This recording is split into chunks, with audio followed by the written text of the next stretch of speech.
महाविकास आघाडीची लोक घाणेरडं राजकारण सोडून काहीही करत नाहीत. नितेश राणे गेल्या 12 वर्ष पहिलं बसच्या माध्यमातून आणि आता ट्रेनच्या माध्यमातून मोदी एक्सप्रेस या नावानं आम्ही कोकणवासियांना सुखरूप गणेश चतुर्थीसाठी गावाकडे पाठवण्याची सेवा आम्ही देत आहोत.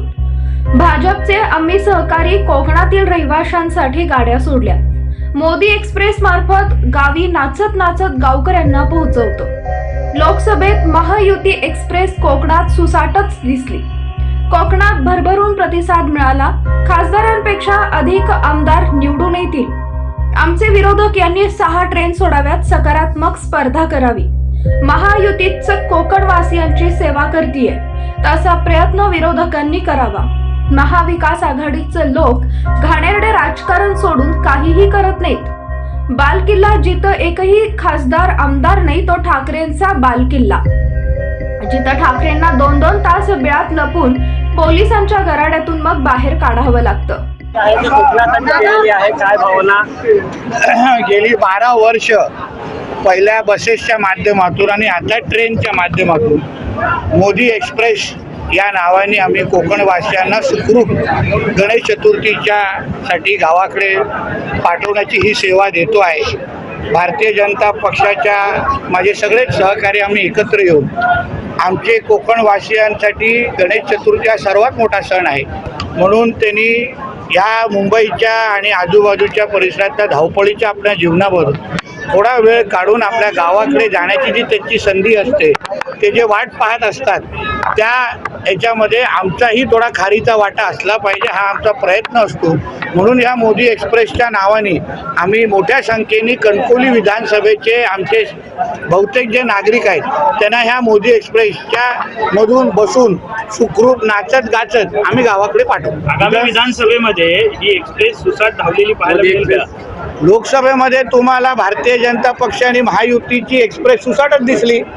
पालघरपासून ते सिंधुदुर्गापर्यंत सगळीकडे महायुतीच्याच विचाराचे खासदार तुम्हाला निवडून आलेले दिसले. कोकणवासियांनी भारतीय जनता पक्षाला भरभरून प्रतिसाद दिला, मताच्या रूपाने आशीर्वाद दिला आणि असं तेच प्रतिबिंब किंवा दुप्पट एक खासदारापेक्षाही दुप्पट आमदार आता तुम्हाला येणाऱ्या विधानसभेला महायुतीचे मिळताना दिसतील.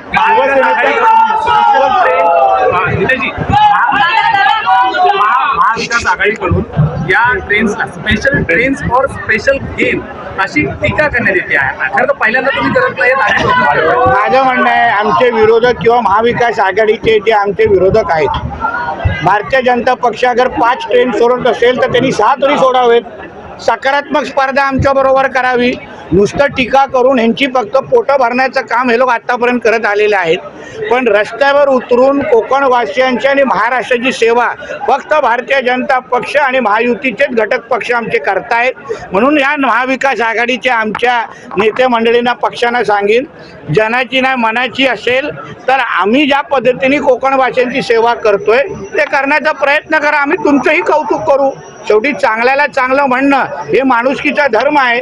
पण आजकाल महाविकास आघाडीच्या लोक टीका सोडून आणि घाणेरडं राजकारण सोडून ज्यांनी छत्रपती शिवरायांना सोडलं नाही तर मग आम्ही तर फार लहान आहोत. बालेकिल्ला म्हणून आहे ते कोकणाकडे वारंवार बघितलं जात होतं आणि अशी देखील एक चर्चा केली जात होती. हो, बालेकिल्ला म्हणजे जिथे एकही खासदार नाही, जिथे एकही आमदार नाही तो ठाकरेंचा बालेकिल्ला. जिथे ठाकरेंना 2-2 तास बिळात लपून मग पोलिसांच्या घराड्यामध्ये बाहेर काढायला लागतं त्याचा अगर आम्ही तुम्ही बालेकिल्ला असं विश्लेषण करत असेल तर बालेकिल्ला ह्या शब्दाचं संशोधन झालं पाहिजे असं मताचं मी आहे. नाना पटोले काही वेळापूर्वी असं बोलले की नितेश राणे वारंवार म्हणतात की सागरवर माझा बॉस बसतो तर पोलीस महासंचालक यांचं नातं काय म्हणजे अशा पद्धतीने टीका केली. मी स्पष्ट तरी बोलतो काय माझा बॉस सागर बंगल्यावर बसतो पण महाविकास आघाडीचे कित्येक लोकांचे बॉस कुठे बसतात हे आतापर्यंत शोधण्याची वेळ आलेली आहे.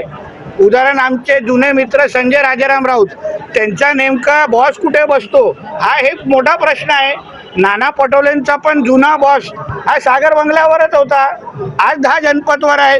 परत कधी सागर बंगल्यावर त्यांचा बॉस येईल हे सांगता येत नाही. म्हणून त्यासाठी विधानसभेची वाट पाहावी. संजय राऊत असे म्हणतात की सरकार कुठेतरी वायफळ खर्च जो आहे तो सध्या करत आहे. जी छत्रपती शिवाजी महाराजांचा पुतळा बनवण्यासाठी 15 कोटी खर्च करणं गरजेचं होतं तर 15 लाख. आता संजय राजाराम राऊतला आकडे आणि ह्या पद्धतीच्या भ्रष्टाचाराची भाषा जास्त समजते. ज्यांनी साधी खिचडी सोडली नाही, ज्यांनी साधी करोनाच्या काळात औषधं सोडली नाहीत, त्यांना अशा पद्धतीचा भ्रष्टाचार सगळीकडेच दिसणार. कारण का आजूबाजूला म्हणजे मांडीला मांडी लावणारे म्हणजे काँग्रेसवाले असतील, तुतारीवाले असतील किंवा मशालवाले असतील, सगळ्या भ्रष्टाचारामध्ये PhD केलेले सगळे लोक आहेत. म्हणून त्यांना काय नवळ आजूबाजूला दिसणार नाही. जेवढा खर्च अपेक्षित होता तेवढा सगळा व्यवस्थित खर्च झालेला आहे. आमच्या PWD खातं असेल किंवा नेव्हीमध्ये सगळं पारदर्शक कारभार झालेला आहे.